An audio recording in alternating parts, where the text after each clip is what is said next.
Welcome. Edition of Swishing podcast. What is it today? Monday, April 13th, around 7 p.m.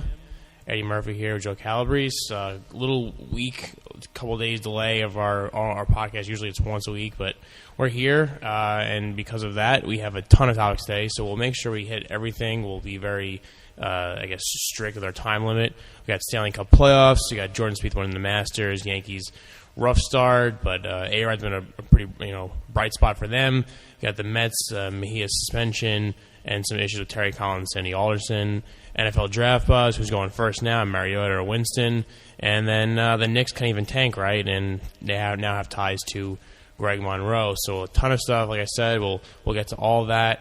And, Joe, what's going on? What's up? How you doing? I'm good. It's good to be back. A week away in Boston. Had to go see the other half. How is she? She's good? Whatever. Yeah, no, she doesn't need any more. She's not going to like that. She doesn't need she listens to this. She doesn't need any more airtime.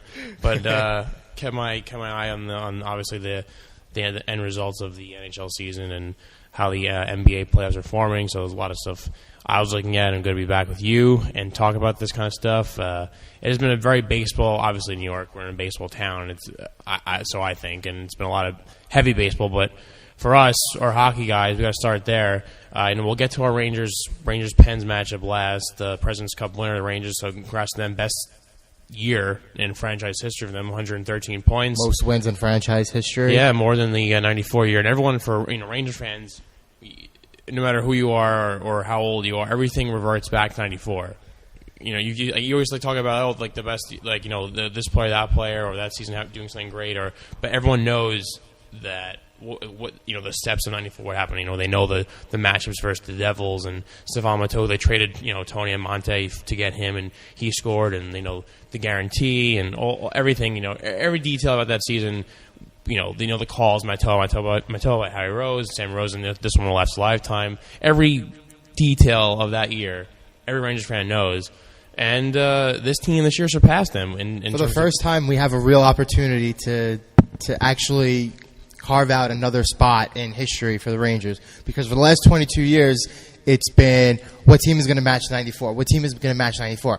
Well, right now, this team's on pace to surpass what that team did. And that team was filled with future Hall of Famers and former great players who never had a chance to make an impact with the Rangers, such as players like Alexei Kovalev and Sergei Zubov. Right. So you know where I was going with that. But let's go. Let's get off and running with the Stanley Cup Playoffs. Yeah, like I said, we'll get to the Rangers last because I know we'll spend a lot of time on them. So to give each team their own we'll just go according to my tabs. We'll go from left to right. My first tab I have open of the game I wanted to break down. St. Louis playing Minnesota. Start with the West. It's a very tough match. They're very similar teams in my opinion. Minnesota Wild is a very gritty team. St. Louis, I feel like invented the word grit. They did make the big offseason move was bring in Paul Stastny. They are the higher seed. That being said, Minnesota's number one in the PK in the whole NHL, which is very impressive. They're an efficient team. They block a ton of shots. Like I said, they're built very, very similarly. Obviously, St. Louis had a better season. They have a better defensive core, in my opinion, although Suter's nothing to snow slash it. But I love my guy, Kevin Shattenkirk, a BU Terrier, obviously Alex Pietrangelo. They have David Backes, who's one of the better captains, in my opinion, in the league. Wild, on the other hand, like I said, I mentioned Suter already. They have Charlie Coyle, a guy who's a huge, big-bodied centerman. For them, you have guys like Mikko Koivu, Zach Parise, that big offseason a couple years back when they got both of him and Suter. So they're both very balanced teams. It's not an easy matchup for St. Louis. I mean, no matchup in the NHL playoffs is easy. This is not like the NBA where, the 1-8's a given. You know what's going to happen. It'll be over in 4 or 5. NHL is way different. This series I could see going 7. I'm not as high in the Blues as everyone else seems to be. What do you think?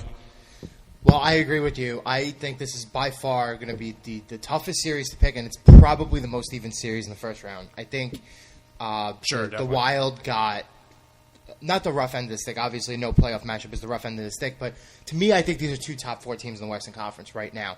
Minnesota was so good in the second half of the season. They were they were the best team in the NHL. But just before you mentioned Charlie Coyle is also one of your boys. He went to Boston University, too. You had to bring it up. I got through the whole rundown. I didn't mention it at all. Charlie was the same graduating class as me, but obviously not graduate. He was doing bigger and better things. But, I'm sure as many of you, if you follow Twitter, if you put on ESPN for a minute over the weekend, this Saturday, my Boston University Terriers did play the Providence College Friars in a game where I thought it was going to be not a cakewalk, but a 2-goal win minimum. Providence was the number one team coming into Hockey East this year, but Coach David Quinn, BU, and just the talent we have on this Terriers team. I mean, it was an unbelievable season. I thought once they beat North Dakota, it was their championship to lose. I thought they really were going to win it, and they go down 1-0, come back and score, tie it up, go ahead 2-1. Providence ties it up 2-2. We go ahead 3-2, and then about 7 minutes or so left in the third. Matt O'Connor, the goalie, I don't know. He's had trouble all tournament long.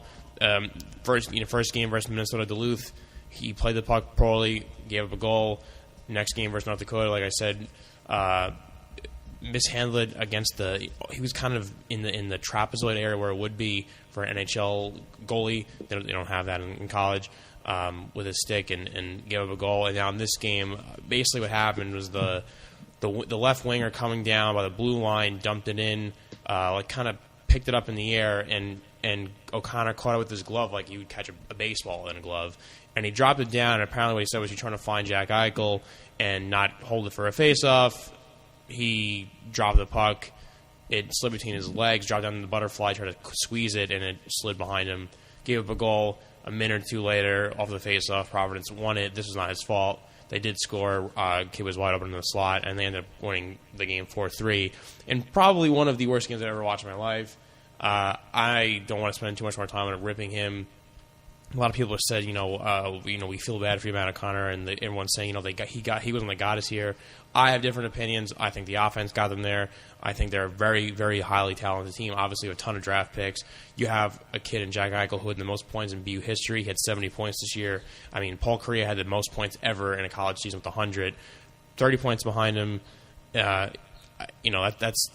It's pretty amazing. And I've seen a lot of great college players. I mean, Joe, you come up and visited me. You saw the main BU game. I remember that game was awesome. And you saw guys like Charlie Coyle and Matt Nieto and Alex Chiasson, who are all in NHL on my team, from BU. Yeah, I saw a couple of games. It was awesome. And Gustav, great environment too, especially. Gustav Nyquist, Maine, and other players now the Red Wings. Chris Kreider, Kevin Hayes, his brother Jimmy Hayes, Cam Atkinson, the whole BC guys who are all very, very good. And not one player I just mentioned was as close to how Jack Eichel's been this year. I mean, he's just on a different level. Probably the number 2 pick. It would have been the number 1 pick in any other year besides this one with Connor McDavid, who's already being compared to Sidney Crosby and other of that ilk. But yeah, I mean, it was just pretty disappointing to see that. Back to the O'Connor thing, a lot of people already said that he was taking his side. I thought that he should have come out to the media and say, I screwed up, it's on me, and apparently Porter just came to him and he did own up to it. I give him credit for that. That's a hard thing to do. He's being looked at by teams as a top unrestricted free agent goalie. I'm not sure how I feel about that. If you don't have the composure to or the mental wherewithal to not do something like that in a game, in a high level game, it's not once, it's not twice, it's 3 times, 3 games in a row he did that.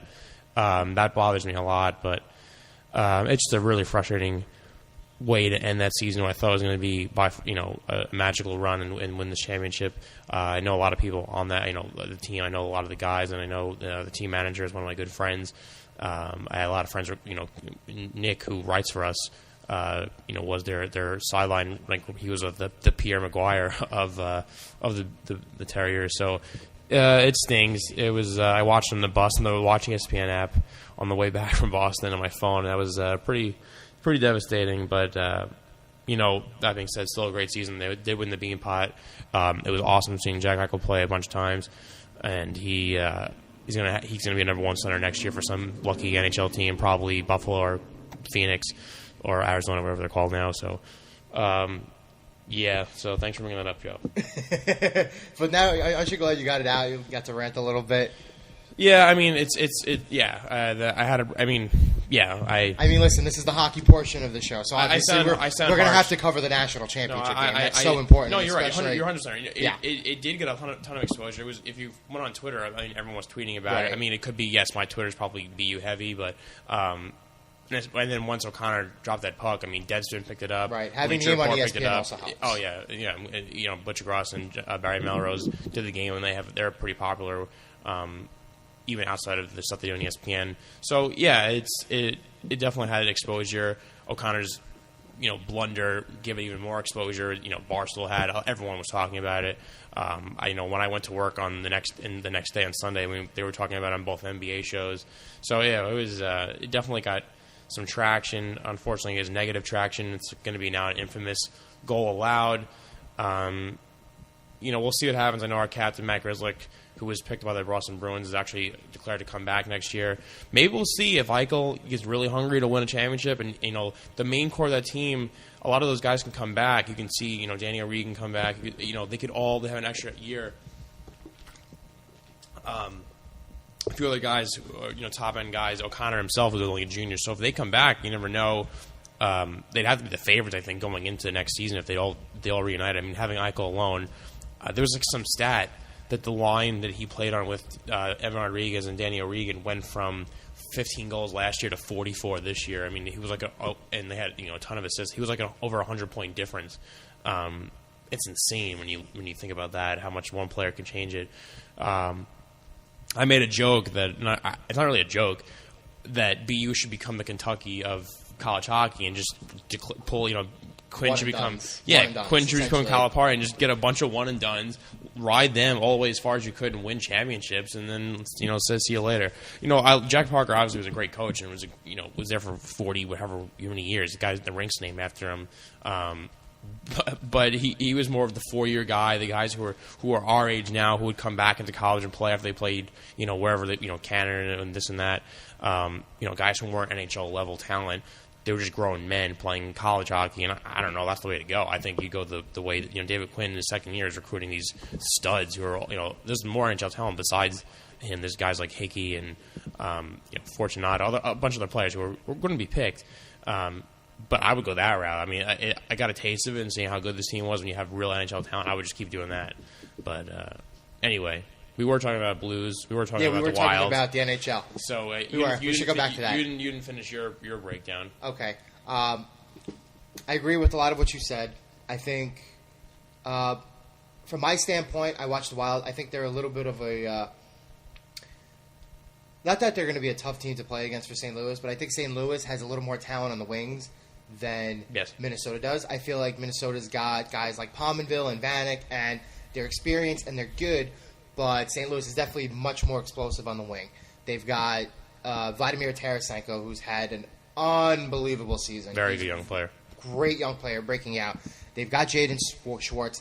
I think the Blues have the right mix right now, and not that they drew the right matchup, but one of these two teams is going to have to win. Right. And at this point, I feel like St. Louis has been the more consistent team than Minnesota, and I'm always inclined to take the more consistent team, especially come playoff time. And the Blues, they've had their playoff struggles, so sometimes it takes a couple of playoff series and a couple of playoff defeats in a couple of years to really get acclimated to and get accustomed to playing that type of game. So I think in recent years, the Blues' early exits are going to help them in winning this series, which I think is going to be the closest. I think it goes 7-2. I think both teams will get a win on the other's home ice. Yeah. In the end, though, I think the Blues' home ice advantage will rule out in Game 7, so I'm picking the Blues to advance. That's the sole reason why I picked them, is just because of that one extra game at home, and it matters in hockey. And the team's more comfortable, and they're playing in their own barn. You can have the fans be crazy. St. Louis is a good hockey town.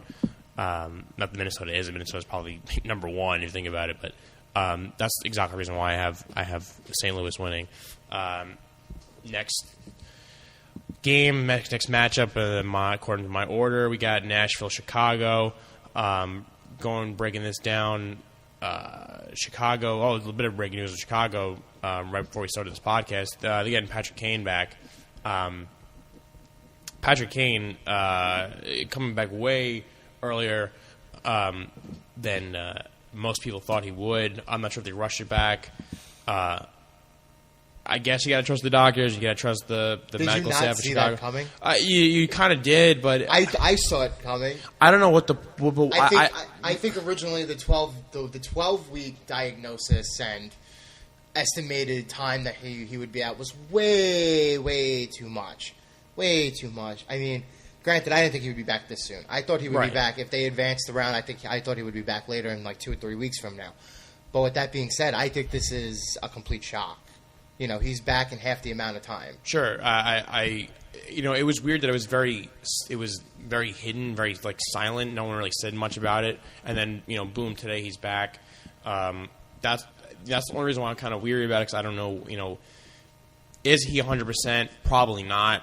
But getting any version of Patrick Kane, right. Sure. I mean, he was having a fantastic season before he went down too. And let's not forget, the team does have Jonathan Toews, Captain Serious. They have, Marion Hossa, Patrick Sharp, a great defensive core, headed by Keith and Seabrook. They've won before. They also went out at the trade deadline. They picked up Antoine Vermette for peanuts. They've got Tero Teravainen in the lineup now, who was their top prospect, who's been really good. And now the Kane coming back, all of a sudden it'll boost up their secondary players, guys like Chris Versteeg, who already won a cup in 2010 with this team. Now that he's back, so they're very deep. Defense, they're also very deep too. They acquired Kimmo Timonen from Philly at the deadline too. Good vet pickup, yeah. Very good vet pickup, who's never won a Stanley Cup. So I think that Kane, even though he's probably somewhere between 50 and 75% right now, sorry to go. I'm sure in the next couple of weeks he'll probably he'll play and go along. And as it happens, I highly doubt that he's going to end up sitting out again. But I think he's coming back at the right time. No disrespect to Nashville. They had a great season. Arguably have the best combination of defense and goaltending in the entire league. Pekka Rinne, in any other year, would have won the Vezina Trophy, except this year. And may have even contended for the Hart Trophy in any other year, but this year. Right. Those two awards may go to the same player, but we'll get to that later. Sure. Their top defenseman is Shea Weber. They've got guys like Seth Jones and Roman Josi, and all across the board on defense, they're just very balanced, very stacked. That's the Dave Boyle way. They've been specifically built like that. Where I think they're a little bit weak, though, is offense. They've been able to get the most out of their talent because of Peter Laviolette and the coaching shift from Barry Trotz, which was massively underrated. Laviolette has won a Stanley Cup, and he's been to the playoffs multiple times. Actually, he's been to 2 Stanley Cups. He went there in 2010 with Philly and then won in 2006 with Carolina. A lot of people forget that. But they have super rookie Philip Forsberg, who's probably going to win the Calder Trophy. But when you look at their depth down the middle, and this is where a lot of teams get hurt in the postseason because your center depth and your talent down there matters. And it matters for Chicago, especially with centers like they have. They have Toews and Vermette, and now Brad Richards, too. That's another name we forgot. Brad Richards is going to get bumped down to the third line for the playoffs. Now when you compare Nashville's center depth, they've got Ribeiro at the top, who was a scrap heap signing. Nobody wanted to take him on. And awful on faceoffs. Right, he's awful on faceoffs. You got Mike Fisher, who's a very solid secondary player. More or less, he's kind of a 2-3 tweener. Mm-hmm. So they got guys like Forsberg, who's going to win the Calder. They got James Neal, who could score some goals. Colin Wilson, another BU guy. Colin Wilson is another guy who's very nice, play center or wing, balanced at the top. But their offensive depth doesn't really extend as far as Chicago's. No, Chicago's offense is infinitely better. It's not close. The only thing they could, they have to hope they could smother Chicago's offense. They have to use the defensive core they have. Like I said, it's very, very good. And what the series comes down to is Pekka Rinne. If Pekka Rinne stands on his head and steals games for Nashville, it's their series. If Pekka Rinne gives up, 3 or 4 goals. I'm not sure if Nashville could score 3 or 4 goals every night like the Chicago Blackhawks could. They could score at will. And Chicago, another thing, but defensively, they're second in goals against in the whole NHL. That's a big, everyone's talking about their offense, but the fact they're only giving up 2 goals is huge. A big disparity is the face-off percentage. They're 21st, like I said, Mike Burrow's not very good. They're under 50%. Chicago is over 50%. They're 52. They're 5th in the league. That face-offs matter a ton in the postseason. You want to keep in your own zone. You want to win the draw. It sets up your power play. It sets up your offensive sets. And what you want to do.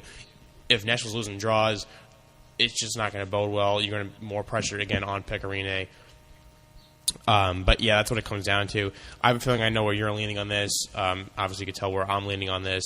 I think Chicago will win this. I think that Patrick Kane coming back is huge for them, even not at 100%. I think Pecorine is a top 3, top 5 goaltender in the league. They have a great defensive core. I just don't know if Pecorine could steal a series because in my mind, Nashville's almost like a St. Louis Blues light, but I think even St. Louis has more offensive talent than Nashville does. It's apparent. Pecorine is a special goaltender. He's an elite goaltender. I just don't know if he could steal 4 games alone. If Chicago somehow doesn't, they don't win games like they do, they're not scoring 5 goals, Crawford's not playing up to his level, even though he's a guy who's won it before, then it could be a strange series. That being said, I'm going to go Chicago in 6. I think that Rinne could steal 2 games alone. That's how good he is. But I still think Chicago's firepower is just too much. They're just a very good deep team. They're frankly one of the few teams in the West or in the whole playoffs alone that I'm kind of afraid of. Not afraid of, but would rather not see. Right. I agree. Blackhawks in 6. I think a lot of things are coming together at the right time for Chicago. And my last Blackhawks point before we move on to the next series. Sure. I think Corey Crawford is very underrated. Sure. He a good won. goalie. He's a good goalie. If you win, like that goes a long way with me. When we look at the West, we praise Pecorine up the wazoo, and obviously rightfully so. But when you look at the other goalies in the Western Conference, who's the second best goalie? Because the answer is Corey Crawford. That's a very good question. The answer is Corey Crawford. He's the second best goalie in the West. So you could make a strong argument that this series has 2 of the top 5 or 6 goaltenders in the entire postseason. I mean, it's strong praise for Crawford, who's a good player. If you're going to go he's good enough to win. You're talking about right now? Because career-wise, you could possibly say Ryan Miller. But, yeah, you could say Ryan Miller. But if you're going to say who you want in a game to win right now, who do you want? I mean, to me, it doesn't matter. It's tough. It's tough. That's a good point. I mean, in the playoffs, do you trust the veteran Ryan Miller? Or then again, you can't knock Crawford because he's won. He's done it before. So I mean, there's no like lack of playoff experience there. No, that's a very good question. Like I said, that's the reason why that I think Chicago can win this series in 6. Besides the offensive firepower, they're great defensively and they have a great goaltender. And just Nashville does not have the offense to keep up with them. That's as simple as that. And when you're reversing guys like Kane, Taves, Hossa, Vermette, Richard, Sharp. Even they can score on the defensive side. Duncan Keith's a perennial. Why am I blanking out? What's the defensive Norris candidate? They're gonna. Pecorine he's not superhuman. You might think that, but he's not. He's mortal. He'll give up goals, so it's gonna be tough for them. I just don't know if. Everyone says playoff goal. It's about you ride your goal. If the goalie gets hot, you can win in the playoffs. I just don't know if. Chicago's just a different animal. They're just too much there. So I said them in 6. You said them in 6. Next match, they're staying in the West. We got Winnipeg and Anaheim. This series, I think, a little more.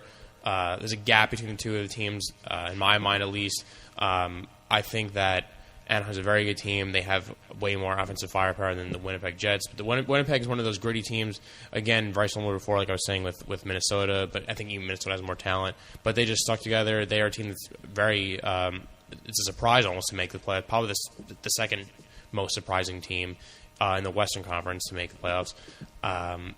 Anaheim was one of the best, if not the best team in the West this whole year. I think they can win this in 5. I think that they have a young goalie, but he's been very good. Perry, Getzlaff, you can go down the whole roster. Everyone they have is a great team, top to bottom. Winnipeg, now's not your time. It's funny that NHL.com has the stats comparing the two teams, and it's a lot closer than you'd think. And according to them, these are statistics that decide a series or a game more than other statistics. I don't know if you agree with this, but it's goals against, penalty kill percentage, point percentage, shot attempts for, shot attempts against, face-off percentage, save percentage on high percentage shots. So that's pretty analytical. Shooting efficiency, SAT percentage behind. What does that mean? SAT. What is that? I took my SATs. Yeah, no, yeah, and block shots for, and it's much closer. All these stats that apparently decide the games than you'd think. But I'm not going to read too much into that. In layman's terms, I will say special teams. I will say, well, nobody's familiar with the NHL statistic of advanced stats. Yeah, the Corsi and there's another Corsi one. Corsi and Fenwick is essentially right. The difference between shots on goal and shots against when a certain player is on the ice. So obviously, the team that gets more shots on goal as opposed to shots against has more opportunities to score. Mm-hmm. So usually, the team that has a higher Corsi or Fenwick is usually a great team, and for the last couple of years, it's been a good indicator for who wins the Stanley Cup. So you want puck possession and you want good special teams. Sure, that's why I said face-off matter. Face-off matter a lot, 100%. That's wrapping up all the statistics in a nutshell. Yeah, I agree with you. I think this is a series where Winnipeg is coming in as that hot team. They have their fan base has literally been hungry for this since the team moved way back when in the 90s to Phoenix. They shut down downtown Winnipeg when they made the playoffs last week. That's how awesome. Crazy Canadian cities are. Canadian hockey fans are to die for. But I agree with you in the sense that I think there are a lot of people are looking at this as this is the sweet upset pick in the Western Conference. If there's one series, a lot of people are taking Winnipeg because a lot of people aren't necessarily sold on Anaheim's defense and goalie situation. I was going to get there too. I think Gibson's a great goalie. I think Gibson, he was one of the top prospect goalies to rank around in recent memory. I have no problem with him. I think he's going to come into his own and be a fine goalie. Defensively, they have a lot. They have more like puck moving and offensive minded defense than they have defensive shutdown guys, which is fine for a team that's high powered offense like they have. That's the reason why I'm going to say I think that they can win this series. Anaheim. I don't trust them going much further. I don't see them making much more damage. Not in the next round. Definitely in the conference final. I don't see them as an actual cup contender, despite how good they were this whole entire season. So, I'll pick them to win in 5. I don't think Winnipeg is just strong enough in any area of the game to beat Anaheim. I just think Anaheim's offense is too good. So, if that's the only edge, you want to say it's a weak point, whatever. I don't care. They have all-world players on their team. Winnipeg, not as strong. Not their time. Don't think that's the upset. The upset I've not gotten to yet. But Anaheim in 5, not going much further, though. Yeah, I agree. I'll compare this series a lot to the Anaheim-Dallas series last year. I think both situations are very, very similar. I like Anaheim a little more than most, so I'll say 6. Only because I feel like Winnipeg will come into the playoffs hot like Columbus did last year, and they'll make it a little tough on Anaheim. But I think in the end, Anaheim has enough to get through one round, possibly 2. We'll get there. Yeah. So the final series is the Battle of Alberta. Yeah. No, I'm sorry. No, I'm wrong. Edmonton's in Alberta. Yeah. It's Vancouver, which is in British Columbia. But it's the Battle of Western Canada. That's what I was looking at. The Canucks back in the playoffs against the Calgary Flames, who were a big-time surprise. This team should have been the running for taking Jack Eichel or Connor McDavid, and yet based on the play of rookie phenoms, Johnny Gaudreau from Johnny Hockey. Yeah, Johnny Hockey, Boston College guy who I've seen play quite too many times. Frustrated me like no end when I saw him play down at Agganis Arena or even in TD Gardner in the Bean Pots. Great player though. I'm shocked how he's this effective. I think he was like a 3rd round pick. Somehow this skinny small guy finds a way, and he's a good underdog story. I just cannot root for him because of how bothersome and how those BC guys eat away at my likeness for them. But him and they had was it Mark Stone? They had another guy they're both in the 60-point range. They're definitely in the Calder conversation. Their goalie Hammond. His jersey's being sold at the NHL store. I mean, like Calgary Flames. I mean, they're the hot team. It's going to be interesting with Vancouver. I mean, Vancouver, they have a lot of change recently. Obviously, going from Alain Vigneault to John Tortorella and firing Tortorella. They moved Luongo, they moved Schneider, they bring in Ryan Miller, they moved Ryan Kessler to Anaheim, and then a guy I didn't even mention during the last the playoff preview. A lot of overturn there, but guys like they traded for Nick Bonino, who was in Anaheim, another BU guy. He's had a great season for them. You still have the Sedins. As long as the Swedish Twins are playing together, you're going to be okay. They have a lot of guys still left over from those cup contending teams years back. So is it kind of their core now is a mix of new guys and a mix of the guys who have been around, with a vet guy like Ryan Miller, who's led Team USA almost to a gold medal, versus the young hotshots Calgary Flames. Looking at the stat thing they have here, Vancouver smokes them in most categories. Actually, Calgary was in 3, and it's not by a large margin whatsoever. It's only in block shots, lead the league, face percentage, and goals against. I am still unsure of who I want to pick in this. I want to say Calgary's a fun, hot team to ride. That being said, I think Vancouver is just a better overall team. But sometimes in the playoffs it doesn't matter. No, sometimes in the playoffs it doesn't matter. What I like about Vancouver is that they have a defense that's been there a couple of times. Right. They still have Hamuse. Right. They still have Alexander Edler. Right. They still have Kevin Bieksa. And now Christian Tanev has emerged as really, really good top pairing guy. About the defensive core, So they're tough. They're tough. But I will say this about Calgary. A lot of the advanced stats don't necessarily tend to paint the picture of how they play. I've believe it or not, I mean, it sounds wild, but out of all the teams this year, I've kind of caught a few Flames games because they've been on, and then I catch their highlights most because they've had a lot of comeback wins this season. Yes. And they're a team that really doesn't go away. And then obviously with the Giordano injury, they've been focused on a little more if you're throwing on NHL tonight.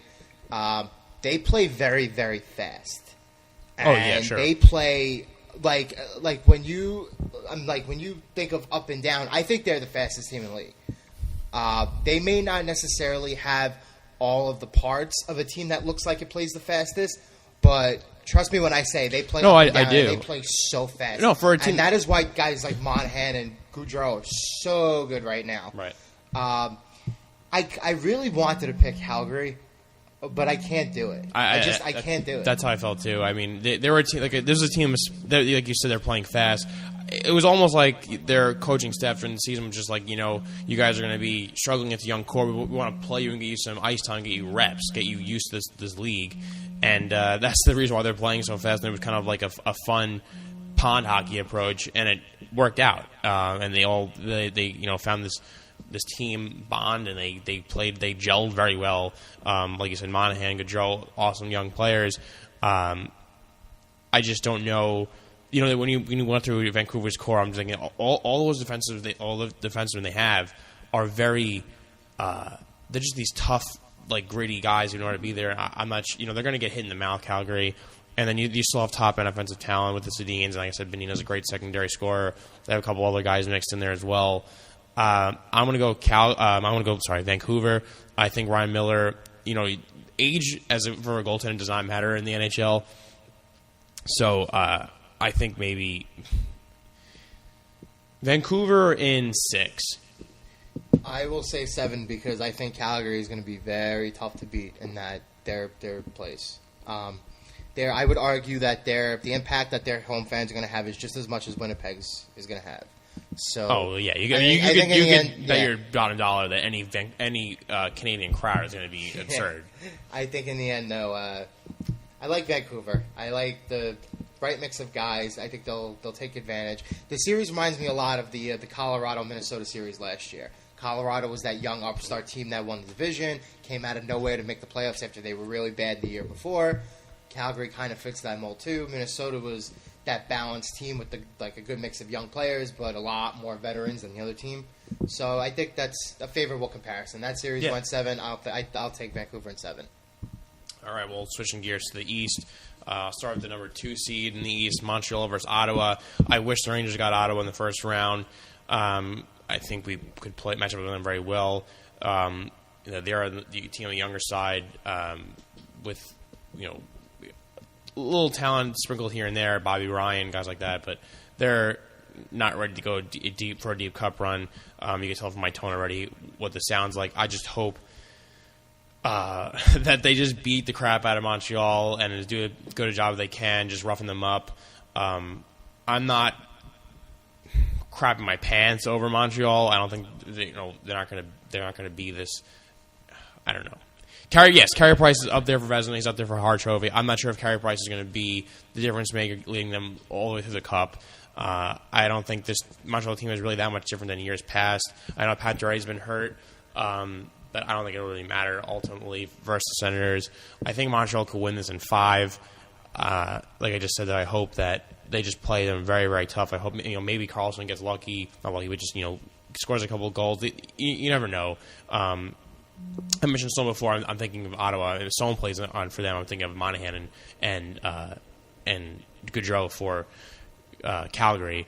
Like I said, they have the young players like that. It's just not their time. Montreal will win this in 5. I'm just praying that they come out bruised and battered for the next round. That's every single round. That's what I'm hoping for. This is the first time we disagree. I'm picking Ottawa. You're on something. Yeah. 2 years ago, in the shortened season, Ottawa played Montreal in the first round. Montreal was the 2 seed back in the old system, and Ottawa was the 7. Technically, when you look at it now, if we're going by point totals, Montreal had the 2nd most points in the East, and Ottawa had the 7th most points in the East this year. So it's essentially a rematch, the same exact rematch, same exact spot of this series 2 years ago. When you look at both rosters in comparison from then until now, most rosters are both of their rosters are pretty much kind of the same. Ottawa's is definitely better than it was 2 years ago. Yes, for sure. And Ottawa presents a bad matchup for Montreal because Montreal, what they do really well is team speed and they score on the power play. Mm-hmm. Do you know where Ottawa excels? They're balanced. They're fast everywhere, and they're good on the power play and on the penalty kill too. There was a stat that came out, I would say, in the middle of February. What's his name? Adam Burns, the guy who does the Rangers for SB Nation. Is that his name, or am I thinking of somebody else? I'm not positive on that. Is it Adam Burns? It's somebody Burns. I don't know. I actually don't really use SB Nation for hockey. Right. Yeah, strictly kind of like NBA, maybe NFL. So that's my fault for anyway. Not He tweeted something that was great, and it showed the top defenseman on the penalty kill, and the top defenseman on the penalty kill over the last 2 years is Erik Karlsson. I'm not shocked by it either, but it's kind of a little bit of a surprise at first. You're like, wait a minute, Erik Karlsson. Then you realize that he's already an elite offensive defenseman, but slowly his defensive game is getting there too. So right, he was never a liability like a guy like Mike Green or something. Right, he's always been not better a liability. Than that. He's always a guy who is sometimes maybe he would get out of position, and then he would have that one play a game where he just uses his blazing speed and gets back, and you're like. Wow. You're like, just wow, like speechless jaw on the floor. He's that gifted of a skater. When I look at Ottawa, I don't think anything has really changed except their head coach. I still think they play the same way. I think getting Bobby Ryan, they have not an elite player, but they have an all-star caliber player who can match up with Max Pacioretty, who's hurt right now. Yeah, he's hurt, and that's going to be a small difference maker too. You look at Karlsson. Karlsson can do everything that Subban can do. Sure. They can cancel each other out there. I think Karlsson's better. Yes. And I think Bobby Ryan's the best forward in this game. Right, I agree. And I think center depth-wise, Desharnais, Plekanec, Eller, Turris, Zibanejad, then they have, what's his name? Do they have Lazar at center? Are they third-line center? I think it's Curtis Lazar. Anyway, they can match up center depth-wise, and Ottawa's arguably younger and more skilled. The only place that I think Montreal really has that advantage is in net with Carey Price because he's going to win the Hart Trophy. But when you look at Andrew Hammond, the Hamburglar, what he's done in his first 23 games as an NHL starter, he's got 20 wins.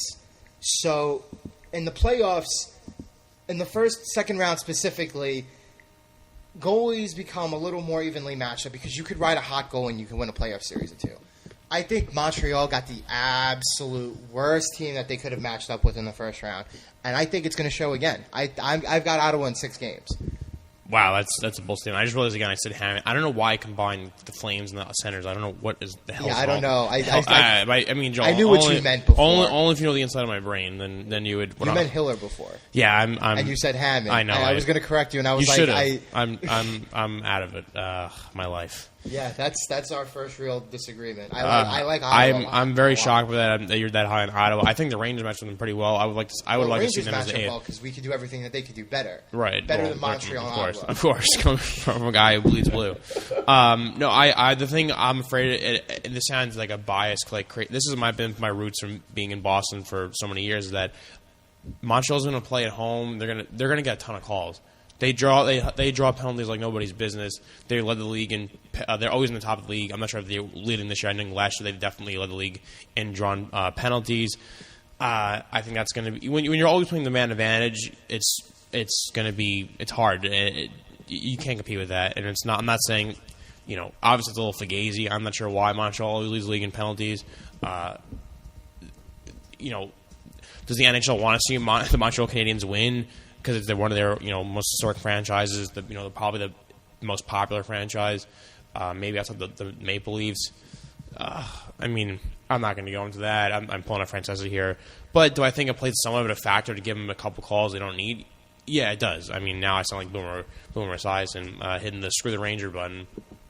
So hit the screw the Ottawa Center button, but it'll happen to them, and I can't wait to see it happen. And we come back on this podcast and I say, look at the last game. They got a call they didn't need.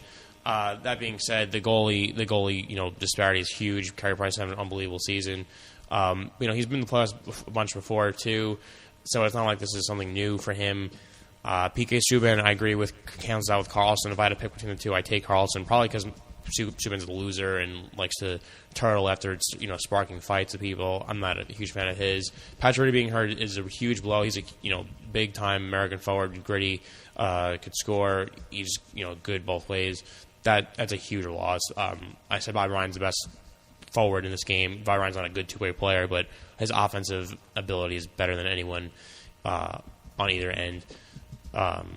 But I'm shocked you're going with them. I think Montreal is a team that I think will probably end up meeting the Rangers in the Eastern Conference Finals. But wow. All right, so I'm going to go Montreal in 5. You're going Ottawa in 6. Right. Moving on to the next matchup, I think this is the best Eastern Conference matchup. Detroit Red Wings and Tampa Bay Lightning. You have Detroit, who is in it every single year. Zetterberg, Datsuk, Jimmy Howard, Nicholas Kronwall. I mean, they have even like the lower line guys. They're a team that just everyone steps up. It's just like they expect to make the playoffs. Not something they really come alive. They're not as good as years past, and they were real dominant. But they still have some of these top end guys. And Jimmy Howard, he's very erratic. He's almost like an enigma. Sometimes he's like a top end goalie and a guy, for Team USA. Other times he's hurt. He's not really in true form. You're gonna hop in here, or what are you doing? No, I was gonna sneeze. Oh, okay. And then I made myself not sneeze. Yeah, it was like a big inhale. I thought, here we go. Here's a good point I was gonna make, but no, just a sneeze. Tampa Bay, I saw them a bunch this year, and I hate that team. They had the Rangers number. They have our former captain. They have Strawman and Boyle. It's like New York South down there. And they have a guy named Steven Stamkos who's pretty good. Ben Bishop, their goalie. Has he been in the playoffs before? Or is it their first timer? This is his first time. He was hurt last year. Right. That's what I was thinking of. Right. Because I knew they made it. He was hurt. That's going to be interesting to see. Again, the NHL, I'm not sure if it matters. Ben Bishop is a guy who's had stretches of amazing hockey. This is going to be a really fun series. By far, like I said, my favorite in the East. It's going 7. Gun to my head,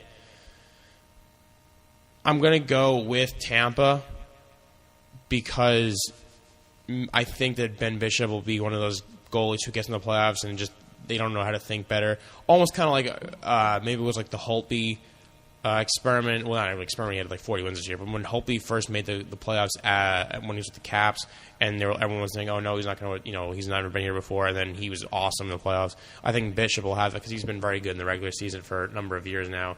And just having the best, potentially the best player in the game, Stamkos, having great secondary scoring. Victor Hedman's a monster-sized defenseman who's becoming one of the game's better defensemen. They're a deep team on the blue line and with forward. Detroit not as strong as they used to be, but they still have the veteran leadership. That can go a long way. If Datsuk and Zetterberg and the like take over, we'll see. Jimmy Howard. I think it's going to be a battle of the goalies, and I'm going to give Bishop actually the edge in this series. So it's definitely going 7 though. Yeah, I agree with a lot of what you said. I think one thing that you overlook for Tampa is that their second line, they're nicknamed the Kid Line, and they're awesome. They've got Palat, Tyler Johnson, and Nikita Kucherov, which is a lot. Like they match up so well, and they're very tough to stop, and they're the perfect second line behind that Stamkos and Callahan, they play on the top line, and Filippo plays on the third line. So they're a very balanced team. They're a lot more balanced than I think people give them credit for. To add on to what you said with Hedman, yes, he's arguably a top 10 defenseman now in the entire league. Oh, definitely. His partner is a guy by the name of Anton Stroman, who the Rangers decided to give up, and he's been a difference maker on that top pairing too. They've arguably been the best top pairing defense in all the NHL this year. So they're really good moving the puck on the top line. And then even when you get to the second and third lines, they've got guys like Matt Carl, and they traded for Braden Coburn from Philly this year at the deadline. So they've got guys everywhere who can move the puck, and they're just a very mobile team. I don't know why I said mobile. I mean mobile.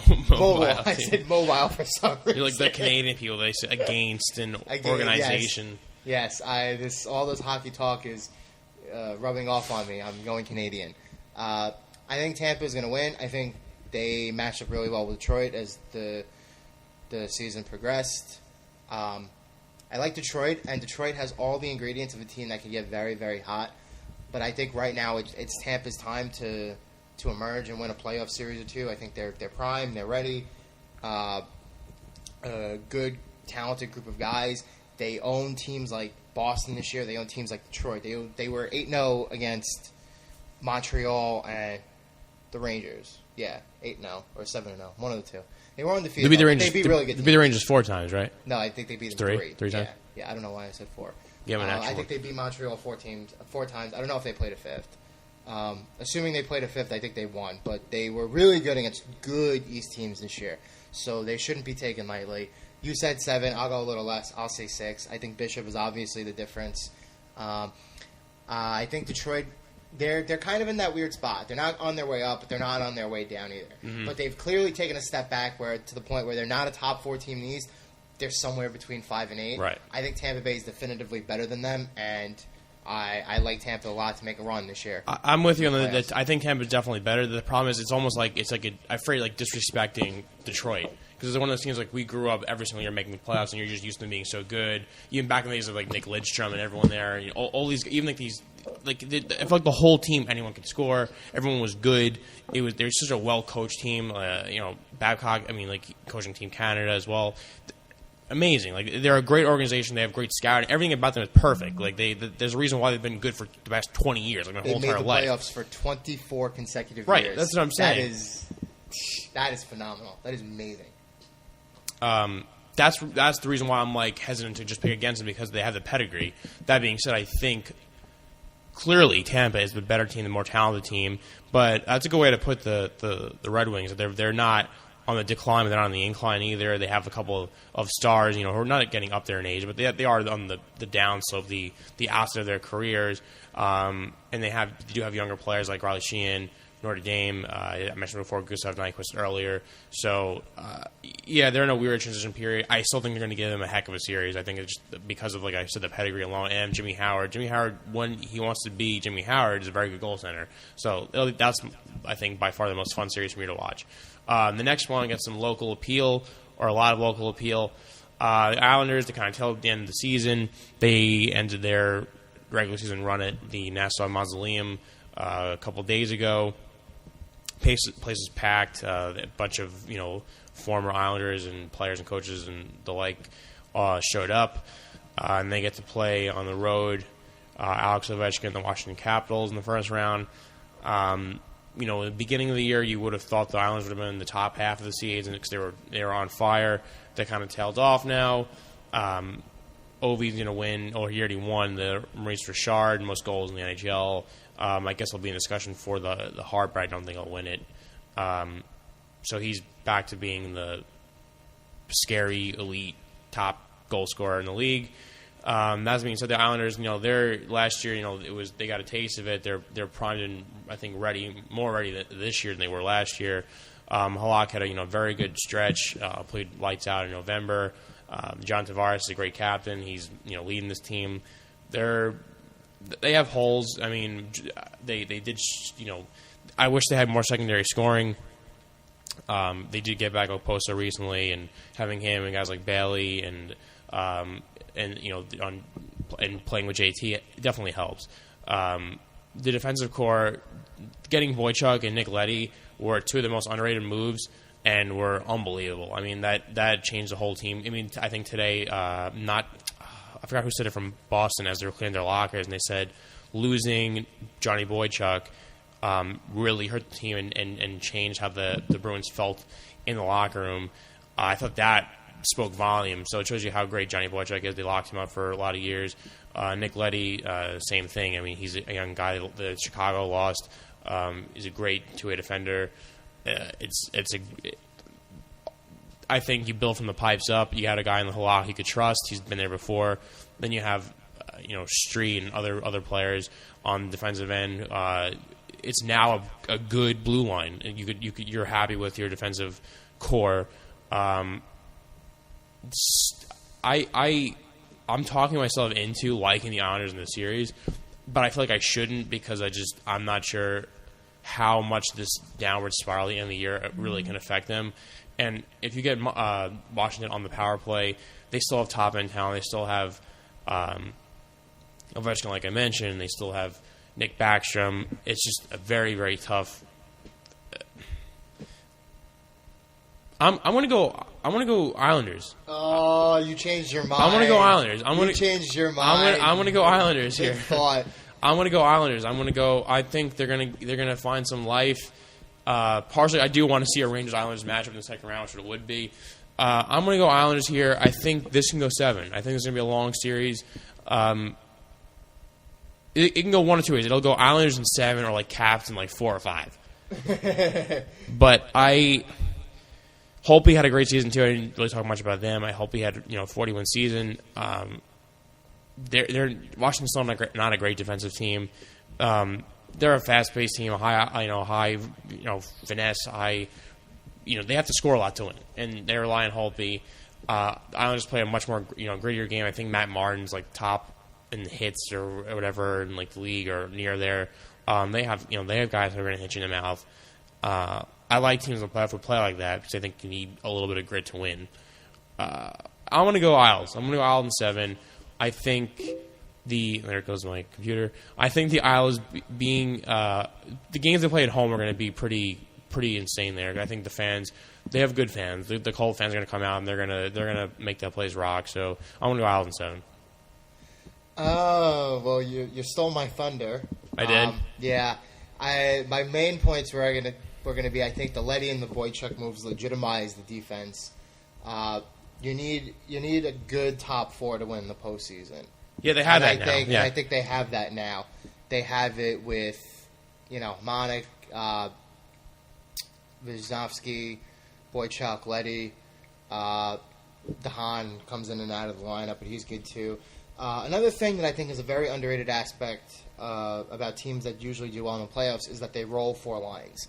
And the one characteristic that the Islanders have been able to do, the one thing that the Islanders have been able to consistently do well all season, and that has been a characteristic of the team, is that they consistently roll 4 balanced lines. I'm with you on that. And they were really, really good at the start of the season, and they probably overachieved a little bit. Then they came back down to earth. And then they came back down to earth a little harder than teams usually do, and then they probably underachieved for the final quarter of the season. So they finished right about where they should have. They were a middle of the pack team in the East. But I like this matchup for the Islanders a lot because I think the Islanders have deceptive size. They're a very strong team. Kyle Okposo is good. Brock Nelson is good. Cal Clutterbuck is good. Then you got guys like Matt Tzikis and Anders Lee who have been excellent secondary scorers from their bottom 6 this year. They're in a situation where they're leaving the old mausoleum. It's getting torn down because it's a dump. Their fans are primed and they're ready to send it out with a bang. That's the second time I've fumbled over my words in the last 20 minutes. It's okay. We're rusty. We're getting back. A little rusty.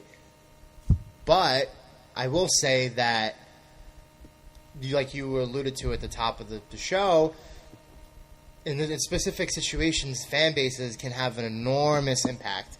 And I think in the case of Winnipeg and Calgary, it was more or less like those teams are excited that they're back in the playoffs and they're going to support them. Meanwhile, I think the Islanders thrive off of the atmosphere in that Coliseum more so than a lot of teams because a lot of teams don't like playing there. And the one thing that the Islanders have always taken pride in, despite the down period in the last 10 years or so with Charles Wang as the owner, is that they do take immense pride in playing in the Coliseum because they know of the history of the great Islanders teams of the 80s. Yeah. So I think it's something cool, and it's something that gives them a little chip on their shoulder. And another thing that gets downplayed a lot is you don't really know what Washington team you're getting in the postseason. That is true. There's the team, they have not made the conference finals once since Alexander Ovechkin and Nicholas Backstrom have been there. So why should I trust them to make a deep playoff run now? This series, I think, is a lot closer than people think. Mm-hmm. I think Halak is a very good goalie, very underrated goalie. And if you're asking me who I want in the playoff series right now to start between Braden Holtby and Yaroslav Halak, I'm going to choose Halak because he's had pretty solid success in the postseason. Yeah, he has. So, with that being said, I think the Islanders, they're going to come in there with a chip on their shoulder. They're going to play balanced. They're going to play strong. They'll play good on the forecheck. I think Washington is kind of a little bit of a red herring in the sense that I think that they're the team in the East that gives off the illusion that they're a lot better than what they are. I don't think they're a lot better than what they are. So I agree with your pick. I think the Islanders are going to win. That's a great point. And I think I don't know if it'll play 6 or 7. I think it's going to be another one of those 2 or 3 series that goes 6 or 7 games. Yeah. But I like the Islanders too a lot. Yeah, I think that's a good point you just made about, everyone thinks that the Caps are better than they really are. That's the product of them having Alex Ovechkin, him being the only guy they show on ESPN besides Sidney Crosby, and him being a very marketable star, and everyone knows him. And rightfully so. I mean, I like Alex. I think Alex is a really fun player to watch. A lot of media members don't really care for him or his style of play. I don't get that. I mean, this is a Canadian bias versus the Russian players. Don't understand that whatsoever. He plays hard both ways. He's amazing what he does. I really like watching Alex Ovechkin play. I feel like the Rangers play them in the playoffs every single year, too. The one thing, probably quickly before we get to the Rangers-Pens, I do think that this is the most stable that the Caps have ever been at goalie. They've always come in the playoffs, always having 2 guys or not being solo on one. I think Holtby actually, taking the job and running with it is what they actually need. But I do agree that Halak is the guy you want. We've seen him do it with Montreal years back. He was, in St. Louis. So I can agree with you there. All right, so we get to the last matchup, the one everyone's been waiting for. I'll say the best for last. We have the Pens, Pittsburgh Penguins sneak in the last day of the regular season. They beat Buffalo, kick out the Bruins, which I'm happy about. I did not want to face the Bruins versus the President Cup winners, the New York Rangers. First game Thursday night in Madison Square Garden. We can talk about this for a very long time. I'm going to say this. I think it's the first of 16 for the Rangers. They got to win 4 here. It's cup or bust for them, and I've said this. I wrote this article weeks ago. I think that it's apparent that they're the best team in the NHL. They're the deepest team in the NHL. You got to roll 4 lines in the playoffs. The Rangers have 4 very strong lines. They made great, and was the line a guy like James Shepard who wins faceoffs. He's been scoring goals for us in the 4th line. It's a great move. The team's exactly the same as last year, but you added in players who have surprised the crap out of everyone, like Brassard having his best season. Kevin Hayes probably is the second best story of the Rangers this year, behind the play of Cam Talbot saving our season when Hank went down. Hank's back. He's ready to go. And if not, it's the next man up. You put in Cam Talbot, and he'll do the job. I'm not confident in him now. I'm totally changing tune that Cam Talbot could, if he needs to win a playoff game, he could. Not that he will be in it. Unfortunately, Cam, you will be sitting in the bench, but watching King Henrik do his thing on the way to a cup. Last year, as it went on, everyone was very, myself included, it was a very fun thing to watch. It was like, yeah, they're a good team. I can imagine them doing this. I can imagine, they could possibly do it. They have a chance, and it was nerve wracking. But you almost enjoyed every step they went. It was new for us, especially the younger generation who were not really old enough to see. We were 2 when they won '94. So to see this playoff run, it was a different playoff run than everything else. I thought we had a real chance versus the Kings. I think the Kings went differently. We still could have been in the series. This year it's a different. This year I expect it. This year I know what's coming. This year I feel like it's their cup to hoist. There's no real threat in my mind in the East. The West, I think, even has less threats. I think once we get to the Cup, it's ours. If we make the whole journey, we're there, we're getting it, we're winning it. I'm going to be at the parade. And if I could say this, if Eddie Murphy, who's podcasting in his kitchen, could say this, could say that I'm ready for it, then you know damn well that every guy in that locker room who played for the Rangers last year knows what it's about.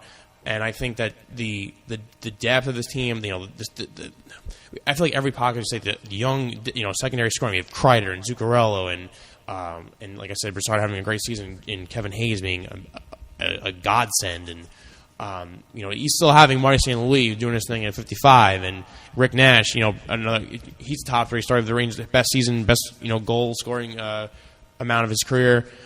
It's just been a great season for us. We're getting Kevin Klein back. Which is I obviously watch this team night in, night out. You know how big of an upgrade it is over Matt Hunwick, and I think you need a guy like Klein who's great both ways defensively. Pittsburgh is not the same team they used to be. They're not. I don't really fear them anymore. Fleury, I think, led the league in shutouts this year, but he's not a goalie you trust in the playoffs. Crosby's always going to have a great year, and I know Malcolm is banged up a bunch. They moved James Neal in the beginning of this year, so they're not as, I don't think, as deep scoring-wise as they used to be. They do have a ton of other injuries. I know Letang is hurt, Motto is hurt. They're kind of stumbling in their back doorway in the playoffs. I don't think they're confident. Pittsburgh, I'm kind of over the whole moniker, be afraid of the Pittsburgh Penguins. They're going to have 100 power plays, and they're going to score on them. I just think this team is just so well coached. Alain Vigneault, man, if there's one person in the NHL who deserves a cup, it's Alain Vigneault, and he's done wonderful things with Vancouver. He's doing wonderful things with the Rangers right now. I just think that we're just strong enough to shut them down. I almost want to bring a Stahl Girardi line back, just like the old days, and shut down Crosby, like when they never let him score a goal that one year. That would be awesome. I'm so pumped up for this. I'm so ready for it. I think that Rangers can come out. I think really we can win the series in 4, and I think we need to win the series in 4 or 5. Because I think last year we went 7, 7, 6, and then we lost in 5. You cannot survive in the playoffs going every series going 6 or 7. You need to win short series. You need to win in 4 or 5. Give your guys a couple of days off. I know we have a couple of days off since the last game of the season, and Vigneault did a really smart thing by resting. He rested Zook, Nash. I'm forgetting who else on the last regular game. I'm going for they're the best team in the whole playoff bracket by far. if you pick against them, you're crazy. Like I said, I know where you're going to go with this. I want to hear your side. First, I would like to start with Alain Vigneault. He is the best coach in NHL history who has never won a Stanley Cup. He is the only coach with 500 wins who doesn't have a Stanley Cup. So, by that token, he is. And now when you look at Pittsburgh, their defense is so depleted. They lost Brooks Orpik and Matt Niskanen into free agency last year. They recently lost Chris Letang to injury for the season. They lost Oli Mott at the start of this midway point, actually, somewhere around the midway point of the season. So when you lose your top four of your top five guys, it's very, very, very hard to come back from that, regardless of how good guys like a Paul Martin or a Christian Ehrhoff are. So the Penguins they're really trending down right now, and they probably should have missed the playoffs altogether. So when you look at this, I agree. I think the Rangers are going to either sweep them or they're going to win in 5. It's going to be a pretty one-sided series, and it's been a one-sided series, especially in the regular season too now, for the better part of a year and a half. Yeah, had their number. Big time. Once the Rangers get your number, that's it. They had the Flyers number, and they couldn't beat us for 3 years. We finally have the Devils number again, and now we have the Penguins number. We have everybody's number in the division besides, say, the Islanders. And even though we lost the season series 2-3, we won the final 2 games, and we seem to have bounced back. And the Islanders just stunk since they did that chant, whatever, you can't beat us chant. Right. And I saw they were like under 500. They count their chickens before they hatch, which is something you never want to do, especially in the NHL playoffs where anything can happen. And everybody says, oh, anything can always happen in sports, but it really matters in hockey the most, because if you go back in history, the Stanley Cup Finals never really a matchup of one of the 2 or 3 best teams in each conference matching up with each other. It's always a team that's a top 4 or 5 team in the league, and it's always a team that gets hot and gels at the right time. And in that sense, it's a lot like football, but football is apples to oranges because it's obviously not a series format. It's a one and done. So I think the Rangers are very, very clearly the best team. They've got the best defense. They've got the best goalie in the world. And their offensive balance it's immense. It's like it's amazing how deep with guys who can score they are. Granted, they don't have. I think they only had 2 or 3 20-goal scorers this year, but they had so many players who were somewhere between 10 and 20. And that's the thing. Like you never know who's going to score 20 goals on this team, but you know everybody is a threat to score 20 goals. And you know once the playoffs start, if it's not Nash or St. Louis scoring, it's going to be Stepp. And if it's not Stepp, it's going to be Brassard. And if it's not Brassard, it's Zuccarello. If it's not Zuccarello, it's Hagelin. If it's not Hagelin, it's Hayes. And if it's not Hayes, it's Dom Moore. And if it's not Dom Moore, it's friggin' Jesper Fast. Or you forgot Kreider. And you forgot Kreider. If it's not Jesper Fast, it's Kreider. He was great in the playoffs, and he's a guy you trust. Kreider's been phenomenal in the playoffs for us. So any of these guys can step up at the right time. The 2 weaknesses is still the face-offs. I think Sather deep down knew that he really couldn't do anything about the face-off issue, so he's going to ride us into the playoffs with 3 really good offensive centers, and we have 3 really good offensive centers, and I'm okay with that. Yeah, you don't mortgage your team for a guy just to win face-offs. The best guy available who's going to help us right now is Yandel, and he made the move, and he did it, and I respect that a lot, and Yandel's going to be here for the next couple of years. So when you look at it, after the faceoffs, our second biggest need was an offensive-oriented defenseman. Now, we don't get really too many goals from our defensemen. But what they do is, especially since AAV has gotten here, they've definitely been involved in the offense more, and you could totally see that. Sure. And in the last week or so, you've been seeing a top power play unit of Ryan McDonough and Keith Yandel on the points. And if you just watch the way they play, Yandel is making a lot of these guys better and more aware, and he's making pretty passes on the power play. Oh, yeah. But now if you look at Ryan McDonough is not afraid to take a shot anymore. His passes seem to be so much more precise and on point. And it seems like even though they weren't really scoring, there were signs that they stopped overthinking on the power play. They were taking a lot more shots. Yeah, I wish Yandel took more shots. Those situations are going to come up in the postseason, and they're going to the more shots that they get through, the more they're going to score, obviously.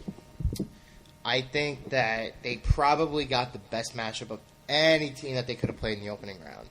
So, with that being said, I don't care if it's a sweep. I don't care if it's 5 games. I really think that the Rangers right now seem to be on that track to at the very least make it back to the conference final.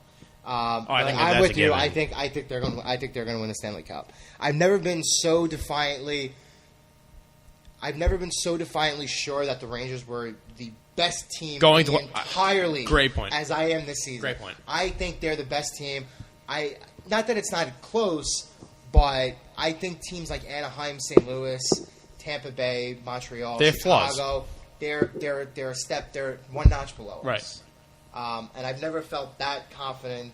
And a lot of people say winning the President's Trophy is a curse, this and that. 94. Yeah, I know. Look at 94.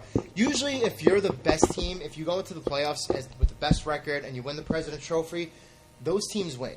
The last team that I could definitively say that I thought was the best team going into the playoffs that won the President's Trophy was 2 years ago when Chicago did it. And Chicago won the Stanley Cup. And I look at the Rangers and I look at us like I saw that Chicago team. I think we're number one. Just a better goalie. And I think in the second, third week of June comes around, they're going to be number one. I'm totally agreeing with you. That's a great end. That's not Rangers bias, though, either. So it's hard coming from Rangers fans to say this, but I think that they're clearly the best team going into the postseason. But you said a lot of great things. I don't want to overstep you. I said my piece at first. So I'll also have some fun, though. I know we spent a lot of time in the NHL preview playoffs matchups. We have a couple of the topics left, so you want to do like a rapid fire thing, go through them really quick as we can, give our points here and back. We'll get through it. So the number one thing this past weekend, Jordan Spieth winning the Masters down in Augusta. It was a fun final day. You had Phil Mickelson, Tiger Woods, Rory McIlroy, all in the hunt for this. Spieth led from the first day. He tied Tiger Woods' record from 97 to the lowest score. I feel like anytime someone was coming close to him, he'd just make a big putt and he'd keep the distance.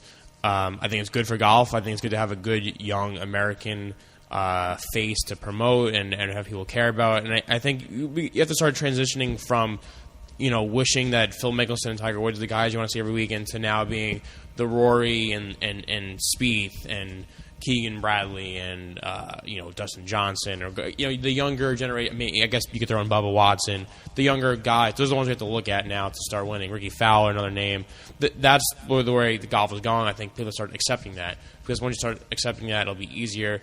People still get hung up on Tiger, and I know he had that interesting moment where he chipped, I guess, in the fescue and he hurt his wrist, and he's like, "Yeah, after I popped it back in, I popped my bone back in." I was like, what? Like, no, everyone kind of gave him. I think the guy who asked that question said, "Wow," after his response. I think that's kind of out there. So after Tiger had a pretty good showing, he's going to take off a couple weeks in golf, which I don't get why. I think if you play well, you'd want to come back in at least for the next major. I think as the players. So I don't know why he wants to take time off when he's been hot, but maybe his wrist hand issue was worse than he let on. Maybe he didn't want to withdraw because he's done it so many times. I don't know the answer to that. I'm sure we'll find out soon enough. But any comments or thing going to add to that? No, I was just going to say that Spieth completely obliterated. He did the Augusta. It was strange. He did, but it was still kind of fun to watch. No, it was immensely fun to watch, and I think his story, like the Masters, were truthfully for the last 4 days all about him because he was that good.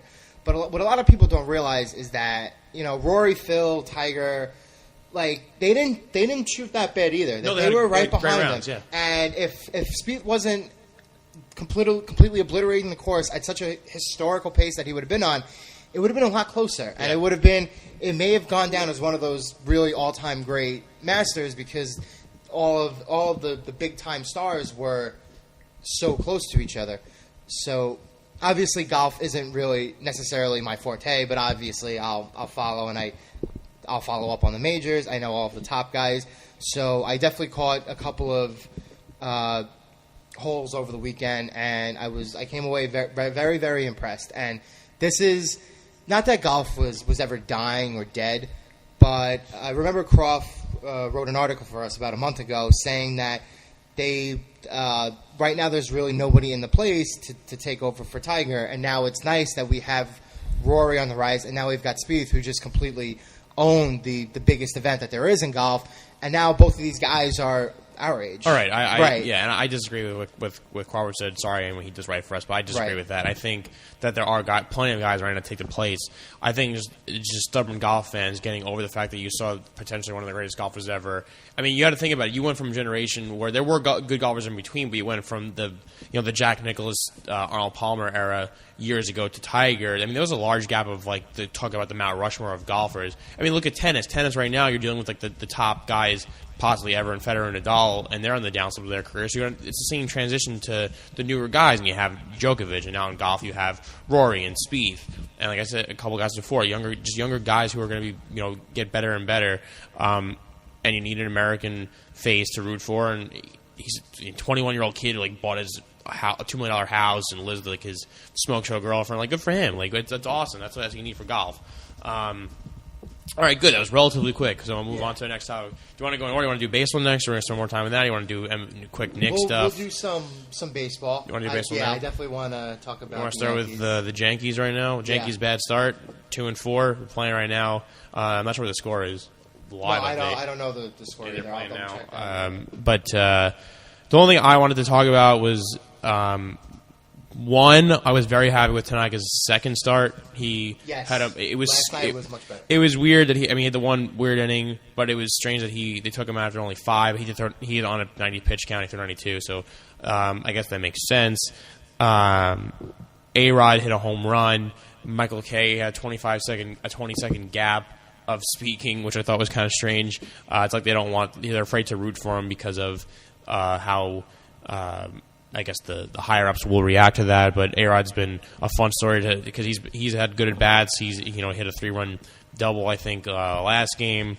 Base loaded walk last night. I saw that. He's been way better than most people expected. So between that and Tanaka still having an elbow, I'm very pleased. Outside of that, Guillermo's base running and his glove has been a question. Beltran's lost. I know McKennan's 200 home run, so that's good. Teixeira had a home run. Hopefully his gluten-free diet in the offseason worked out. So it's up and down. It's very early on. I mean, you want to see better than 2-4. CC looked kind of crap. He had a lot of strikeouts, but not a great outing for him. Maybe it's still early in the year. His arm will get warmed up as he goes along. But, I mean, it's mostly negative, but I guess right now the only positives are just Tanaka's not on the DL yet, and A-Rod's still, being great. So. Yeah, A-Rod is great. It doesn't look like he's going to hit 25 home runs, but it seems like he's got some pop in his bat, which is always an encouraging sign. I don't think much has changed since what I said about them last week after I went to opening day. They're 2-4. They are what they are. But I will say that the Yankees always find ways, I think more so, to fight in games, and even if they're bad, they'll probably be at least gut-wrenching to the point where they'll be losing 5-0 in a game, and they'll fight back to make it 5-3 in the 7th and then lose. Yeah. So they'll probably find some way to make these games semi-interesting to watch. Let's just hope Tanaka doesn't get hurt, because if Tanaka doesn't get hurt, then we're talking about being a really bad team to being probably on the cusp of maybe competing for a wild card. Right. So I need a bigger sample size. It's too early. I mean, give me a month and a half, and then with the help of Tanaka, then we'll see. We'll definitely come back to the Yankees in another couple weeks. Yeah, today was Mets opening day. DeGrom pitched them because they want to make more money by letting Matt Harvey pitch tomorrow. Couple news notes from them. One unfortunate thing. Was Jenrry Mejia, their closer, suspended as 80 games for, I can't pronounce what he got caught for, but a PED. Did not see that coming. That hurts them big time.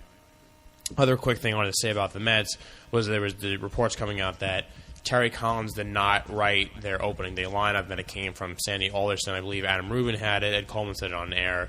The guy who does the Mets blog said it. So a couple other people have said that the Mets, that Terry Collins, that Sandy Alderson, the lineup card was from his computer or handwriting or whatever, not the work of Terry Collins. I know they had. It was strange because Wright batted second, Granderson was leadoff, which is not usually how it is.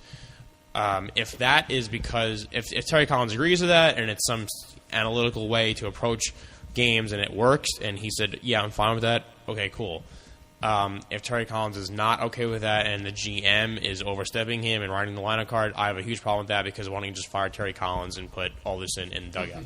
And this is coming from the guy who wrote a book that said that he revolutionized baseball and changed the Mets, and he actually really has not done anything at all and close to that. So do you want to comment on the loss of Mejia and the weird lineup card situation, if it is one? I could be making something out of nothing. I think there is a lot of tension there between Collins and Sandy Alderson. A lot of Mets fans do not like Sandy at all, and I don't blame they put their support in Collins. And I think, given what he's had to work with over the last couple of years, Collins hasn't been bad. He's good at handling, I would say, the locker room the most, because despite how bad the Mets have been recently, you really don't hear much, to do about their locker room situation. No, you're right. And apparently they've got good character guys. Collins, I think, talks to Harv. They say they text a lot. So I mean, yeah, he's David Wright's good in the locker room. Yeah. Daniel Murphy's good in the locker room. They signed Kadire, who's also a good locker room guy. For all intents and purposes, we know Granderson never complained when he was here in New York. Very good guy, yeah. Great locker room guy. Pitching wise, they've got a bunch of good characters. And I mean, even though Harvey is a much more charismatic leader than, in comparison to a lot of other teams' best players, I mean, Harvey's just, he's got that bravado about him, and he's awesome. He's so awesome. Yeah, he's Dark Knight. We're talking about last night. I want him to be a Yankee. Oh, he's the man. Oh, great! Now we're gonna we're gonna swoon over Matt. No, the E30 documentary, E60, whatever it's called, on him, The Dark Knight Rises. It was awesome. I recommend it to everyone. I hate the Yankees for passing on Matt Harvey with the 30th pick of that draft where David Price went first in the first round. I don't know why they didn't take a local kid from Connecticut, a Yankee fan. Anyway, I love Matt Harvey. Matt Harvey's a big Pearl Jam fan, goes to Rangers games, walks around the city in the village, wearing Knicks hat. He wants to be one with the city. I think he's awesome. I think the Mets are dumb for not. I mean, it stinks to tell your fans, we're not letting him pitch the first day for business reasons. We want to make more money cashing in on him the next day.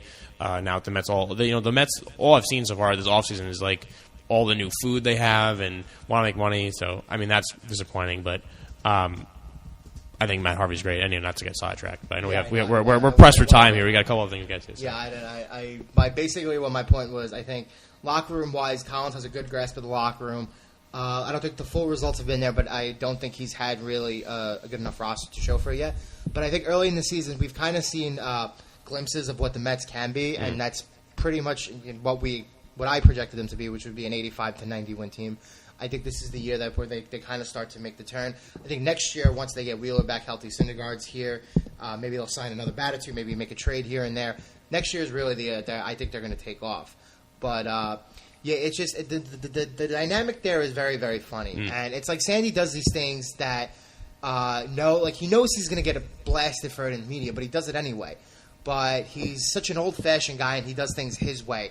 And I do respect that. And I think a lot of people in particular have been very, very hard on the Mets and how they've gone about rebuilding their team. But I think they've done a good job. And I told a lot of people, a lot of my friends who are Mets fans, that I compare their situation, apples to oranges, different sports, but a lot to what the Islanders did. They were just floating here and there for a while, and then all of a sudden they decided to go for it. And it seems like that's what the Mets are doing. They drafted the pitching, and they have pitching for days. They literally have 7 or 8 guys who are legitimate major league starters on their team. They're throwing guys like Bartolo Colon out there for whatever reason. Who's been good. Who's been very good. It's been a very solid signing.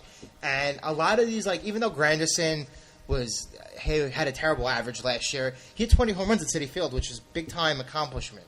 So obviously, if he continues to make improvements in his swing, his average will go up this year. With the fence and the polo ground, so yeah, you're right. So it's an odd situation. I think my gut feeling is when push comes to shove, one of those guys is going to go, because I think there's the dynamic there is just off for some reason, and for some reason it's going to be either Sandy, as the rebuild is complete and they take off, or Sandy's going to be there and they're going to find some reason to fire Collins, and they're going to bring in a guy who's probably going to be maybe a slight upgrade. You don't know. How this all comes back to Jenrry Mejia, I don't know, but he's stupid, and you should never take... What is the drug? Stanozolol? Yeah, that's what it is. Stanozolol. He said Stanozolol, LOL, right? He said he had no idea how right. he was caught for that. He used the same excuse that Irvin Santana did. He took it when he was in his home country, and do I kind of believe him? A little bit. I mean, obviously you have to be a little more careful when you're deciding on what to take. I don't disagree. I don't agree. I don't know how guys can say they don't know what's in their bodies. But the one last thing I wanted to ask you before we go to the next topic: will the Mets win a playoff series with Terry Collins as manager and Sandy Alderson as general manager? I don't think so. I think they could eventually Agreed. get there, but I think outside forces are going to force them to. One of them will get fired before that happens. Yeah, I'm with you on that. Changing gears again, and I gotta keep my volume down. We'll do a quick NFL draft buzz. Lately, it's been Mariota rising, Winston falling, Jets inquiring about the likes of both. They're working out Winston, possibly want to move up now. I'll just go to you quickly. You're the Jet fan. What do you think about this? And I mean, what realistically can the Jets give to move up if they want to go to one? Or do you think they don't have to? Do you think that actually Winston will slide now? I think Winston's going to slide, and I think obviously the draft process, it zigs and it zags and it's long and it's winding and just all this stuff. Players drop and fall at the within milliseconds. Yeah, but it's 2 weeks though until the draft. 2 weeks. I know, it's really coming up very quickly. We've never had a draft that's been the number it's been usually a consensus one. Right. Generally, maybe not the year that was that awfully the Jaguars and Chiefs at the first two picks that was Eric Fisher. Yeah, that was a really bad draft. That was a bad draft. Awful draft. But why Winston was number one for seemingly months now, and then right. now and everyone's like, oh, Mariota's the guy. His stock is rising. People had Mariota maybe at 6, the Jets maybe going 10 past that. Now Winston's a guy to drop. I know the comments are made that he's not a professional off the field yet. I mean, do you think that's what it is? I think between Winston and Mariota, talent wise, I think. You'll disagree with me on this. I like them both, and I think they're both going to be very good. Well, define very good. They're going to be Tier 2 quarterbacks who can make the playoffs consistently and under the right circumstances could make a Super Bowl run. Okay. Yeah. I don't think they're going to be because the word elite gets thrown out way too much. I don't think they're going to be top 5, but I think. To me, Winston projects a lot like a Dante Culpepper, and that's the first guy that comes to the top of my head. I think Mariota has a lot of Russell Wilson similarities in him, in the way they play the game. Much bigger guy, though. Much bigger guy. Yeah. I think what a lot of people get lost in the fact that he played for Oregon, and Oregon hasn't really been the best place to go for quarterbacks. Actually, they haven't developed a good quarterback, but. I think talent-wise, it's there for Mariota. He's a good decision-maker. He's very accurate. He's very mobile. He's athletic. He makes good decisions. I mean, I wouldn't hold the national championship game against Ohio State against him. He played well, despite them losing. Ohio State was just too much team speed everywhere, and they beat Oregon at their own game. So I'm not going to hold that against him. I think maturity-wise is where this really comes into play. Because obviously Winston's had the lobster incident, and he's had the sexual assault incidents, and he's just had too much baggage off of the field to have an NFL organization justify their trust in making him the first overall pick in the draft. Whereas Mariota, maybe he doesn't have, maybe his ceiling is 1/10, lower than what Winston's can be. But at the same token, like I said, he projects to be a lot like a Russell Wilson type. He's a smart guy. For all we know, he's a terrific teammate and leader off the field. He's had a lot of people praise him. And before Chip Kelly made the old switcheroo with Bradford and with Nick Foles, he was really adamant about praising Mariota and then throwing these rumors in the media that he would be interested in going up to get him. So with that being said, I think Winston is definitely the better prospect. I don't think it's as close as what people think. But I think in terms of if you want the safer player, you go with Mariota because he doesn't have this off-the-field issues. See, I'm shocked by that. Why? Well, I don't think that Mariota's the safer. And also what I will say is that in the draft specifically, if you have the number 1 overall pick, it's hard because if you take Winston and he ends up being Jamarcus Russell, you're going to be murdered for it for years to come because when you miss on the first overall pick that badly, that comes back to haunt you. But at the same time, if they take Mariota ends up being good, but then Winston drops and he ends up being a Roethlisberger for another team and he ends up winning and maybe wins a Super Bowl in his first 10 years and Mariota's good, but he doesn't have as much playoff success. It's a funky league. But I think on the field, I think Jameis is the safer right. pick. If it's up to me, I make Winston the number 1 pick. Because I think you always go with the best player at number 1. And I don't think that Winston's going to have these awful. He didn't kill anyone. Like I don't know. The assault charges, apparently he was not involved. So I give him the benefit of the doubt. I think he's more of a happy-go-lucky kind of kid, and just like bad things happen. Like he's dumb. He's a doofus. Like that's what everyone kind of knows. I don't think Mariota. I think I'm very afraid of the spread offense type quarterback, and we'll get to more draft breakdown sooner. We'll do the NFL draft preview, which we'll tease at the end of this show. But I do think if the Jets are already teased it. Well, yeah, if the Jets are the Jets are kicking the tires on quarterbacks, I think my main man Mikey Mack is going to go after a quarterback and be the best general manager in the history of the sport. Think about if he goes and gets a top guy. If he goes against Mariota or Winston, think about all the stuff that McCagnon's done this offseason. Right. It's been incredible. He's a phenomenal job in his first year. Phenomenal. All right. So last topic, last but not least, although they are, I wish they were the least in the NBA, the New York Knicks are not good at tanking. I think right now they're winning versus the Hawks. They beat the Orlando Magic because Tim Hardaway Jr. decided to have one of his better games of his career. So did Cole Aldrich. They can't tank properly. They're winning. Their odds now go to 23%. They tie with the Timberwolves, the worst record. If they fall in second place, they now can get between the second and fifth pick. That totally changes their draft strategy and the outlook of it. Also, other news, they are now tied to Greg Monroe, Frank Isola, coworker, good buddy of mine. He wrote that said the worst kept secret in the NBA is how badly Phil Jackson wants Greg Monroe. What do you make of that? The ties to Greg Monroe, and what do you do now? What are your thoughts now that the Knicks realistically might not have the number 1 overall pick? Well, if they don't get the number 1 overall pick, it's going to stink. But I think everybody knows the top 4 this year project is really well an all-star caliber player. So if they get one, it's not the end of the world. When it comes to Monroe, I think he's very underrated as a player. I think he's very undervalued as a player, too.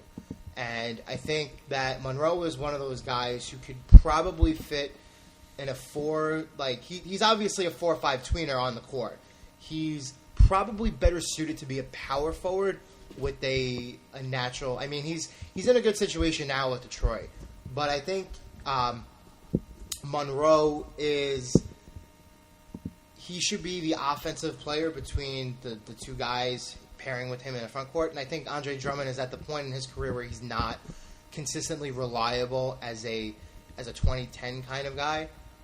Not saying that he may never get there, because he's probably going to get there because he's super talented. But Monroe would be better suited to play with an offensive guy like obviously DeMarcus Cousins. He's the best center in the league. Right. But he needs to play with a guy who obviously fits his talents a little better. And I think in the triangle, if Phil believes that he can get Monroe to work in the triangle, then I do believe him, and I think it would work.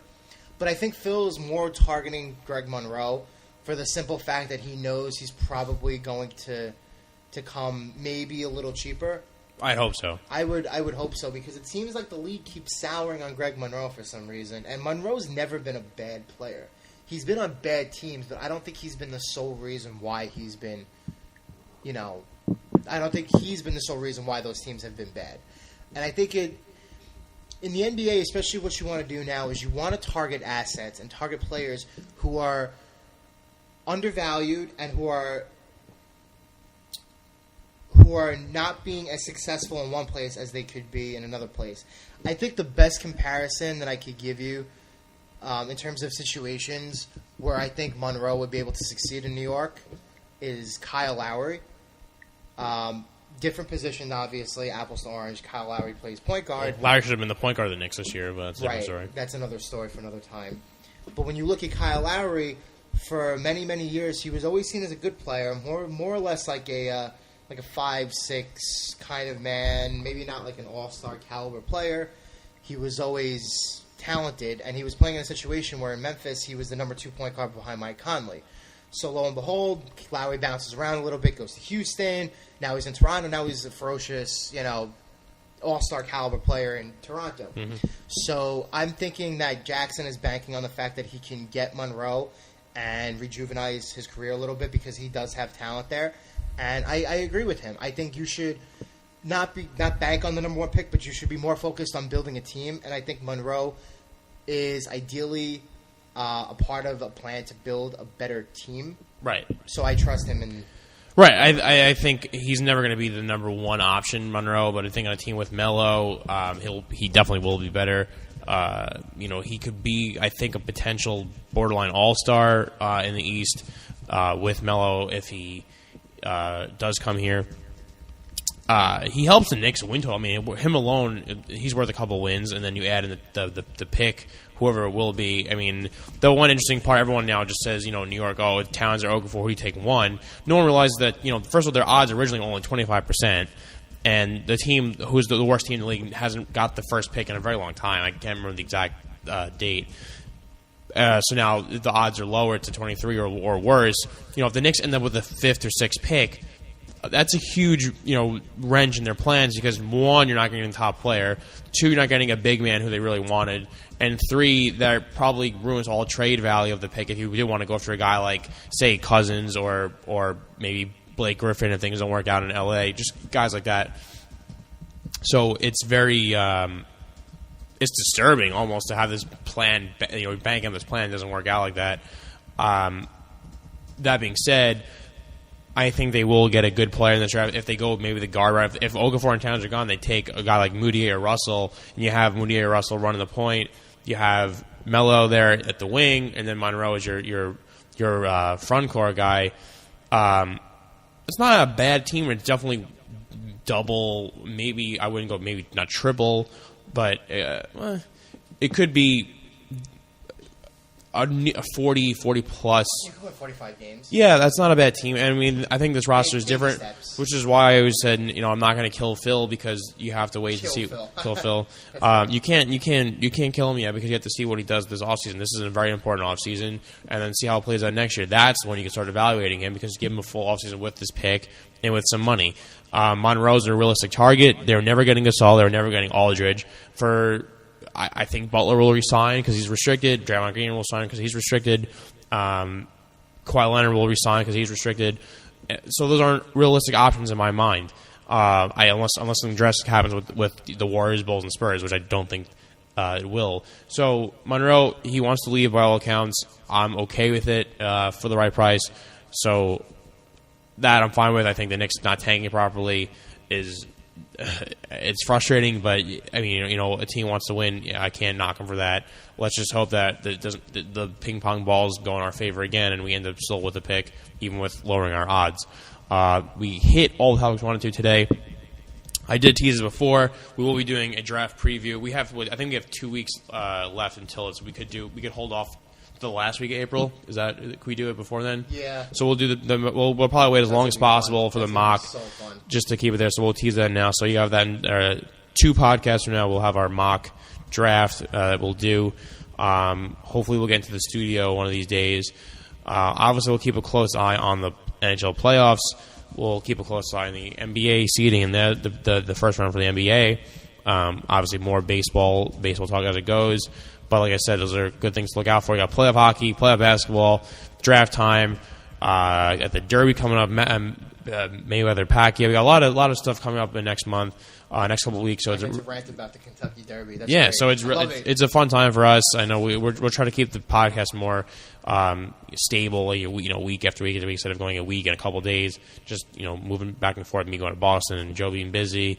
Joe's a working man now. Hopefully soon, knock on wood. So we'll try to get more stuff. We'll get more articles out there, and a lot of people are busy at this time. But we'll get it back on track. And I know we were a little rusty today, but we'll get better. We'll be better as usual. We do a lot of. We do have to do a lot. That should be our recurring outro. We'll be better next week. We'll be better next week.